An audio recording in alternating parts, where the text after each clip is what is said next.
давай. Делаем, скоро. 10 секунд, все, делаем. 5 секунд. Yeah, it's gonna be a hard fight. Honestly, it's gonna be. I saw his fight against Bilal. He's good, man. He's good.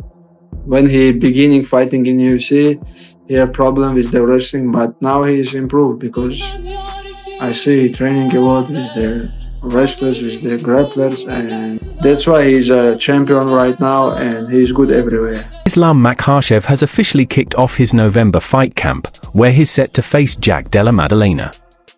After 10 months away from the cage, this bout is also a chance for him to chase a second championship belt, something that has fans buzzing with excitement. Promise us. Be quiet, please. I think the manager, he is now upset because I give information, but this is his deal with UFC. I don't deal with UFC. This is his problem.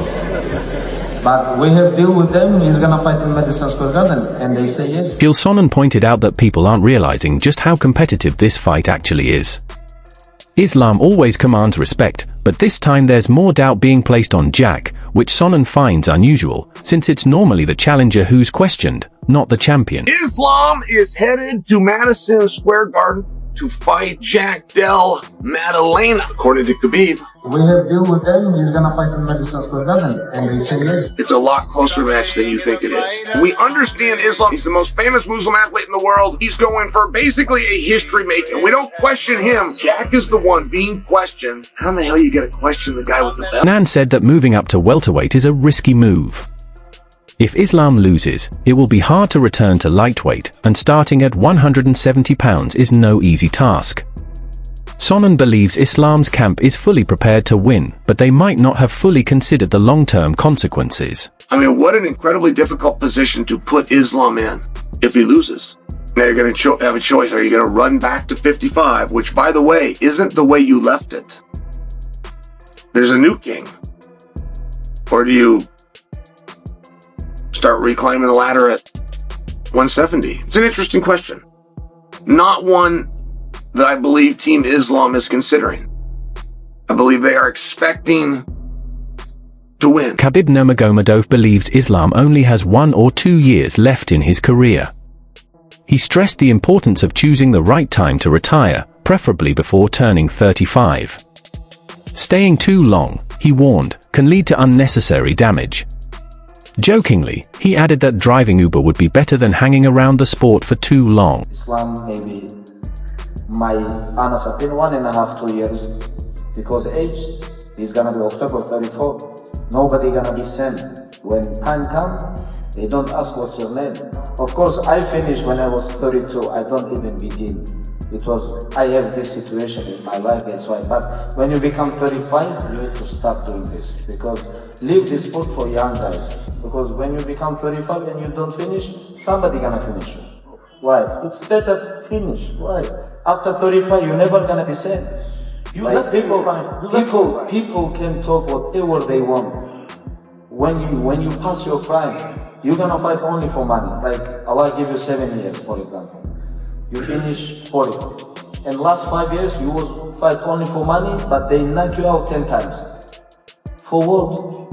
Go and work Uber driver. It's much better to be still inside the cage. Daniel Cormier called this fight a historic moment, an opportunity for Islam to become a 2-division champion, and for Jack to cement his name among the world's elite fighters. Arman Tsarukyan added that Islam has become a more complete, patient, and mentally strong fighter than ever before. How much better do you think Islam's gotten since your debut, where you fought him? Yeah, he improved his striking, very good, his clinch, his cardio. He used to have bad cardio, his cardio way better. And his experience, of course, the most important. Arman Tsarukyan said he's still waiting for his title shot against Ilia Topuria. In his view, Ilia is avoiding the fight to steer clear of risk. I wanna fight for the title. I've been waiting so long, and Son maybe knows something. How do you know if those conversations about a title fight are ongoing with the UFC? They didn't tell anything yet to me, so I'm just still waiting, training, and trying to call out Ilya as much as possible. So, but Yeah, we've seen some of the tweets towards Ilya. They've been funny. I enjoyed the duck video that he did. What do you make of the fact that he says he would rather give up the belt than fight, that he just don't deserve it, he doesn't want to do it? I mean, he feels that he's gonna lose that fight, and it's better to give the belt and then like go up or like wait when what happened with me, because he knows just I'm a big problem for him, and I'm gonna get his title. He knows that, and he wants to get easy fights with Perry or Gage or with someone, just make money and do defend. But with me, it's gonna be hard for him. Chael Sonnen suggested that the UFC might actually be planning to book Ilya versus Arman. He noted that Ilya has a pattern, refusing fights at first, only to agree later. Outside of illness or even if I'm breaking news to you, then I'm not sharing my opinion. I'm sharing a fact with you.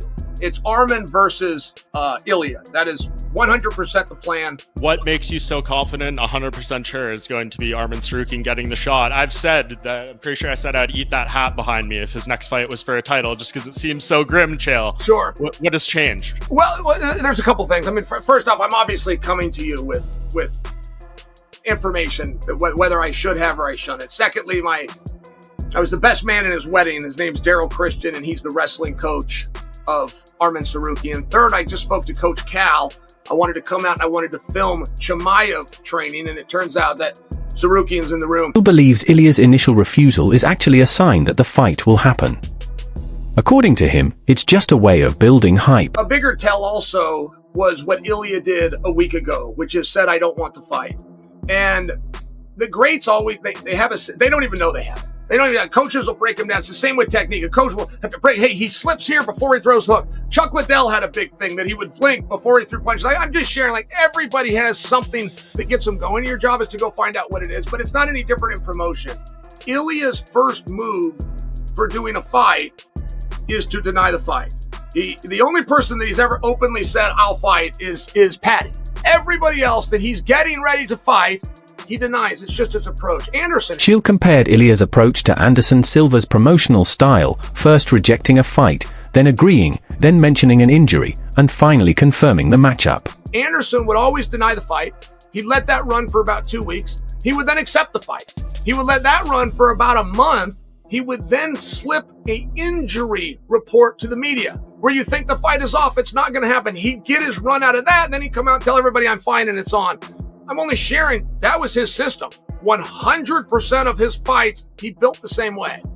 Ilya's not any different, whether he knows it about himself or not. But Ilya's first move when he's going to fight a guy, aside from Patty, is to say, I'm not fighting. Dilov warned that JDM won't be an easy opponent. His size and striking power at welterweight will present a real challenge for Islam, making strategy a key factor. I think a lot of people think that it's going to be an easy fight for Islam, but I don't think that it's going to be that easy. I think Islam going to win, but I don't think it's going to be an easy fight for him, like everybody thinks.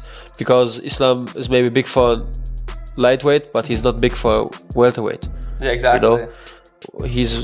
That's why I would say, like, I don't know, he don't look for me so big. Yeah. You know, maybe it's just on pictures or whatever, but actually, you know, I think JDM has a lot more of weight than him. But at the end of the day, I think JDM has better striking, and Islam has for sure the better ground game. But Burns supported Islam's move to 170 pounds, but said JDM's high-level training makes him a dangerous opponent. Islam is working very hard. He's been saying vocal that he wants to go up to 170. I think he's a big boy. He killed himself to make 55. I think that's the right division for Islam. He just tweeted something after the fight that he will not vacate the title, and then he vacated the title. I don't know, but probably that was in the negotiation. Yeah, I like him moving up. I proven himself. He's #1 pound for pound right now. It's a good fight. Jack and Islam closer than people think, especially with Jack Della Maddalena doing a lot of training with Volk, with Craig Jones, those guys that kind of back the Islam on that first Volk fight. I think they're going to have a lot of info, a lot of study, a lot of answers It's closer than people think, this fight. I really like this fight. I don't have time right now. I didn't have time to dig deep a little too much in that fight, but I think it's way closer than people think. And JDM has a clear... Mendes noted that Jack fights with unpredictability, so Islam's camp won't approach this as just a takedown heavy fight. I think what makes JDM so dangerous, number one, he's unbeaten for quite a while. Yep. He's had quite a long win streak, and the fact that this guy mixes it up extremely well. He goes the body to the head. He doesn't just stick head hunting. He mixes it all up. He goes body, punch, boom, and then all of a sudden a kick comes. And with him, his takedown defense is really, really good also. So we are not in a situation where we can think, oh, we're going to go to the ground, or we're going to... No, we got to see what he's going to give us, and we have to...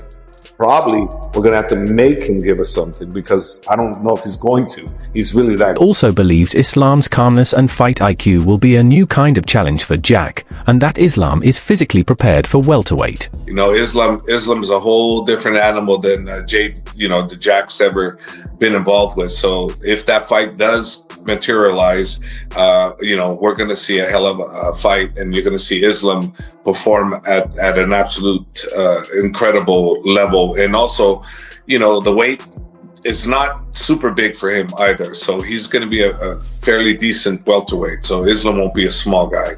He'll be a decent welterweight if that fight materializes. Rockhold said this will be a tough fight, but Islam's lifetime of grappling will always be an advantage. Jack's size, however, could play a role. Do you see him beating JDM to win that welterweight title? That's a tough fight. That's a very tough fight. It's going to be interesting. I think those are my three favorite fighters in the UFC right now. We go Islam, Topuria, and JDM. He's fun to watch. So, that's going to be a great fight. He's no slouch at wrestling, but you have a guy that's wrestled his whole life and grappled his whole life versus JDM, who's kind of like, he's secondary on that, but you never know. He's a bigger guy. So, we'll see how Islam, how he bulks up and how he looks. He looks a lot bigger than what I remember. I used to train with him forever. So, he's definitely grown. We'll see how he carries the weight. Thompson pointed out that welterweights are naturally much bigger, which could be a challenge for Islam. Still, Jack has faced strong wrestlers before.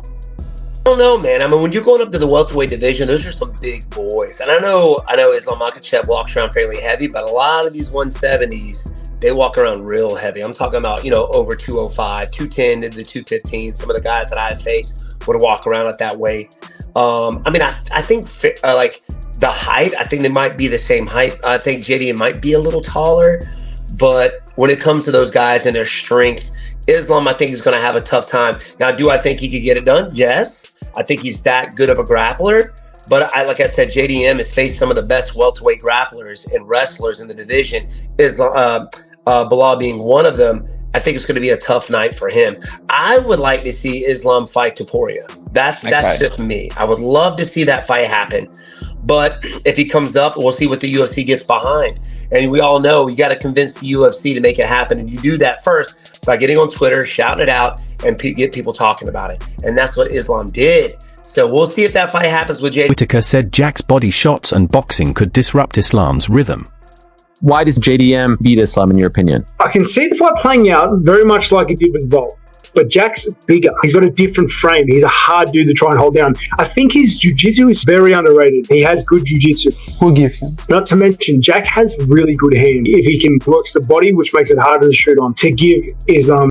Whitaker also believes moving to 170 pounds could actually benefit Islam, just like Ilia Topuria's jump in weight worked in his favor. Do you think it could kind of have a similar effect to you, where he might even be able to perform a little bit better a weight class up? Maybe. It's I guess that's the $1 million question. That's the question everybody's asking, and that's kind of the question. It's the same situation as Topuria as well. How good is Topuria? But what's he going to look like up weight division? Same with Islam. By all reports, though, the weight cut was really hard for him. Like really, really hard. He's super strong for that weight division, which must translate well to moving up, making it a little bit easy cut. Maybe he gets a little bigger. It's I'm very that's the $1 million question. Everybody's asking the same. Added that weight class changes are unpredictable, but feels Islam can outperform Bilal Muhammad in every area. Islam's kind of a bit of a different animal when it comes to the type of wrestling that he implements, right? Definitely. But like I said, it is hard to try to get like an accurate gauge on what it's going to look like, not knowing how Islam is going to look when he moves up. Okay, that's always the question everybody asks when anybody is moving up a weight division or down a weight division. Okay, there's so many unknowns involved. But saying that, I think that Islam can do everything that Bilal does, but way better. Okay, way. Dan Hardy expressed doubts about Jack becoming the top fighter in the welterweight division and also questioned whether Islam will adjust easily to 170 pounds. I think Della Maddalena's got a bright future. I don't know whether he's going to hold the belt or, you know, he's going to lose it to another one of the top contenders and then pick it back up again. I don't think he's going to lose it to Makhachev, though. I think Makhachev holds the lightweight belt against anybody in the world, you know, on any day, you know, including Ilia Topuria. I don't think if he moved up, he would have much success against Makhachev. But Della Maddalena looked very, very sharp against Bilal. And I wonder what Makhachev would look like as a welterweight, you know, whether he would look as strong and as lean or whether he would look heavier and, you know, potentially gas himself out because he'd be stepping straight into a 5-round fight, wouldn't he? Day's roundup. Share your thoughts in the comments and don't forget to subscribe to the channel.